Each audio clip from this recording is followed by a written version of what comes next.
everyone, welcome to my channel. If you are returning, welcome back to my channel. If you are new, my name is Melissa and I'm a nursing student. So I want to get straight into today's topic, and that is to talk about the difference between the ATI TEAS and the HESI A2. These are the two major entrance exams for nursing schools. If you're already looking to apply, you may have noticed that your school requires one or the other. Most schools do. Very few schools don't require any entrance exams. So I'm going to quickly go over the difference between the two and my experience taking the HESI online because I took it during the pandemic. So first I'm going to talk about the TEAS. So the TEAS has 4 sections, which are math, science, English and language, and reading. Students are allotted 209 minutes to take the TEAS, so that averages out to about just under 3.5 hours. The TEAS is a scored exam, meaning that there is no pass and fail. Whatever score you get is whatever score you get. Now to go over the HESI. The HESI has more sections than the TEAS. The HESI actually has 10 sections that you're going to be tested on. These sections are reading comprehension, vocabulary, grammar, chemistry, math, anatomy and physiology, biology, critical thinking, learning style, and a personal profile. Students are given 4 hours to take the HESI, and just like the TEAS, the HESI is a scored exam, so there's no passing or failing the exam. That is just a really quick general overview of the two exams. The HESI has significantly more sections than the TEAS. The HESI allots more time to take than the TEAS, and neither one of them are pass-fail. Both of them are scored exams. Now, which exam you end up taking will just simply depend on what schools you apply to. Some schools accept the HESI exam, some schools accept the TEAS exam. You need to look and see which schools are your top schools and see which exams they require. So I personally studied for both. I started studying for the TEAS, and then I looked at different schools I wanted to apply to, and I saw that my top schools required the HESI. If you're applying to enough schools, it's very possible that you're going to need to study and take both exams. I would have had to take both exams for all of the schools I was looking at, but just because of my lifestyle at the time, I work full time and I was finishing up my second degree. So I had homework on top of having to study for the exams. I decided it would be beneficial for me to only take one. So I looked at my top schools. I saw that most of the schools that I was looking at required the HESI and only a couple required the TEAS. So I ended up just not even applying to the schools that required the TEAS, and I just took the HESI. But before I made that decision, I did start studying for the TEAS. So to study for the TEAS, I did get a prep book. I got this book right here. It is Trivium. I'm not sure how to pronounce that, but if you search it on Amazon, I got this one at Walmart. You can find it pretty much anywhere. And it is a really great book if you are looking to prep for taking the TEAS. This book has practice tests. It has materials for you to make flashcards, and it's pretty all-inclusive. It's an amazing book. If you're going to take the TEAS, I highly recommend it. So I only spent a couple of weeks studying for the TEAS, so I don't want to talk too much about that. And then I decided to switch over to the HESI. So this is the book that I used for the HESI. I got the HESI admission assessment. Even though it's thinner than my TEAS prep book, it helped me so much. If you're going to take the HESI, I highly suggest that you get this book. Again, you can find it online if you look on Amazon or on Walmart. I use the 5th edition. I believe that that's the most current edition to use. I have seen videos of people that did not study at all for the HESI and they got an amazing score, or they only studied for like a week or half a week and they got an amazing score. I'm 27 and I've been out of high school for a while now. I've been out of high school for almost a decade. So I really felt like I needed to brush up on things like grammar, vocabulary, everything that I hadn't needed for the last decade. So I actually started studying for the exam about a month in advance. So I don't know if that was too soon or too late, but I got a really good score. I got like in the high 80s for my HESI exam, and then my school did a weighted average. So I ended up getting like in the 90-something percentile for my exam. You may not need to study for a month, but I did, and it worked out for me. I would suggest to start studying a month in advance, and nothing crazy, even if it's just like 15-20 minutes a day. That's what I did. It wasn't as overwhelming for me, and I ended up doing really well. So my first tip would be to go ahead and get the prep book. Just like the TEAS prep book, the HESI prep book has practice tests and it has amazing tools to help you really study for the exam. My suggestion for you would be to take the initial practice exam before you even look through anything in the book, That'll help give you a baseline of what you already know versus what you really need to focus your studying on. Once you take that initial practice test and you figure out your strengths and your weaknesses, I would then create a study plan. So I started studying for the exam about a month in advance, but I only studied about 15 to 20 minutes every day. So I would create a study plan, whether that is studying every day for 15 minutes or once a week for a couple of hours. Just put in your calendar and set aside that time for you to just go ahead and study. Another suggestion that I would have for you when making your study plan is to study one section at a time.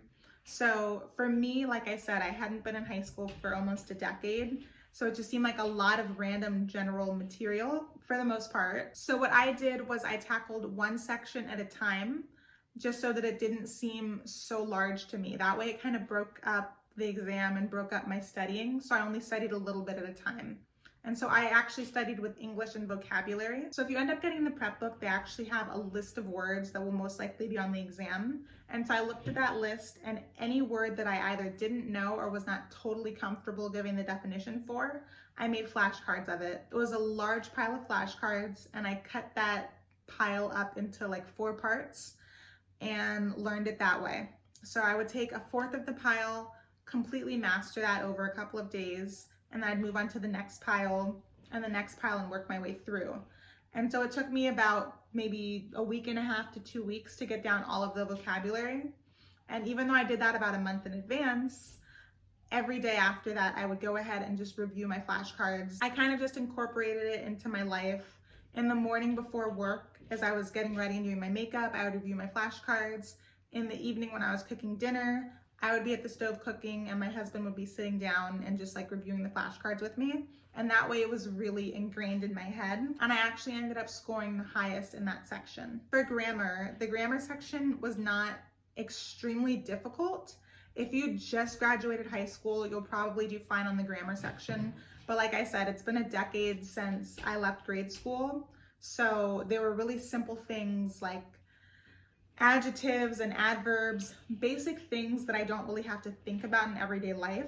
So for me, I did not score that well on that section when I took my first practice test. So that was one that I really had to study for. It wasn't too hard to study for. What I actually ended up doing was going on Quizlet, and they had like different games and different flashcards, just again, repetition, so that I could practice stuff that I learned years ago but forgot. For the anatomy and physiology section, there are amazing videos on YouTube, and there are really, really great Quizlets out there. I really didn't have to study for this section too hard, just because at the time that I took the HESI, I had just finished taking A&P 1 the semester before. So all of it was fresh in my mind.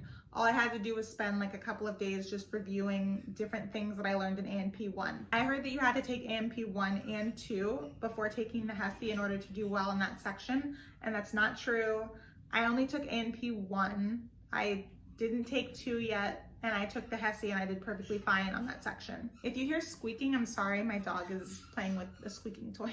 So learning style and personal profile are 2 sections that you are tested on in the exam. You really can't study for them, you just answer them as honestly as possible. So reading comprehension, it may sound easy, but this was a section that I was really nervous about. I was really nervous that this may be one of the last things I was tested on. And so my fear was that I was going to spend 3 to 3.5 hours being tested on like math and science, that like my brain was just going to be dead by the time I got to reading comprehension, and I was going to miss important things in passages. So what I did to study with this, since I scored really high on it in my initial practice test, it wasn't difficult for me, was at the end of each day, I would review different passages in the prep book that I got, and then I would answer questions. I also got an app that I cannot remember the name for, but I will list it down below. And so that app was a HESI app, and that app actually really helped me with anatomy and physiology also. But every night before bed, I would read a couple passages on the app, and I would answer reading comprehension questions. I like to do it at the end of the day just because I was kind of already tired, my brain was fried, just like I thought it might be during the exam. So I thought that was a good way to test my brain when I was already kind of mentally exhausted. So my experience taking the HESI I took it online because I took it during the pandemic. So the school that I was applying to actually ended up registering me to take the HESI, so I didn't have to worry about that. They registered me for the HESI and they just sent over all of my login information, so that was really great. I didn't have to worry about that. I went ahead and just took the entire day off work since it was a 4-hour exam. I scheduled myself to take it like around 10:30 in the morning. So I woke up early, like my normal time, getting ready for work. I went to the gym and got like all of my energy out, came home, showered, made myself a coffee, and then I really got to just sit down in my sweats in my office and take my exam. So since I didn't take it at the testing center and they had to make sure that I wasn't cheating, I did have a proctor for my exam.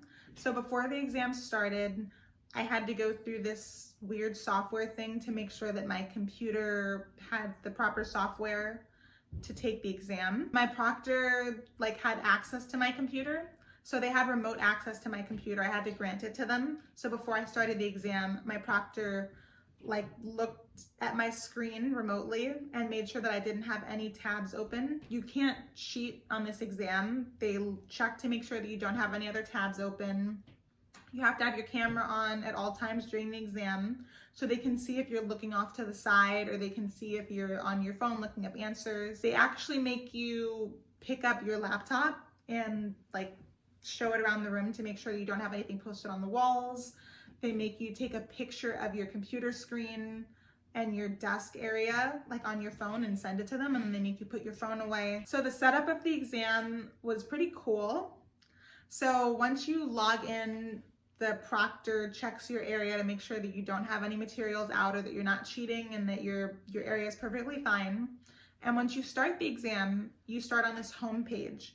And so the home page has a list of all of the different sections on the exam, and you actually get to click on each section and start it. So there's no particular order that you have to take the different sections.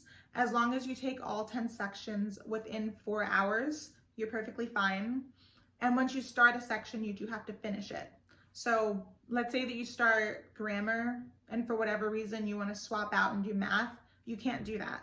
Once you click on the section, you have to completely finish it. Once you're done, you'll go back to the home page, and that's when you can either choose your next section or let your proctor know that you have to go to the bathroom. If you have to go to the bathroom, you cannot go while you're in a section. You can only go between sections. I took the HESI a few months ago. I believe I took it I think the very beginning of this year I took the HESI.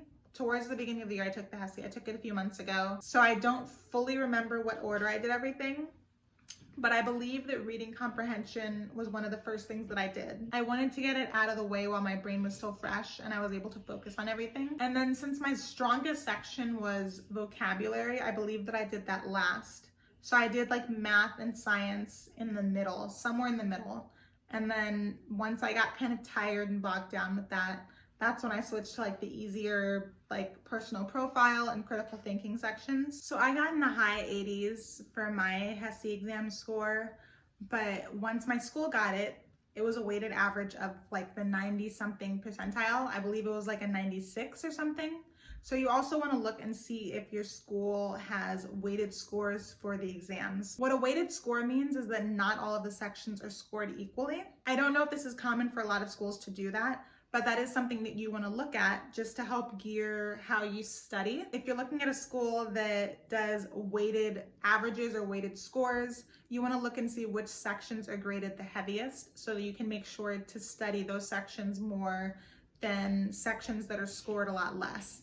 So let's say that your school does a weighted score for the HESI exam and anatomy and physiology is weighed a lot heavier than the math section. You're going to want to spend more time studying anatomy and physiology than you do with math. So those are just some quick tips, and that's just my experience for how I studied for the exams and my experience taking the HESI. Hopefully it helps you out. Hopefully it answers some of your questions. If you have any other questions, please feel free to reach out to me or comment down below. If you like this video, please let me know. Please subscribe to my channel if you want to see more content. If you want to see something else or if you have questions, please feel free to reach out to me or connect with me, and I will see you in the next video.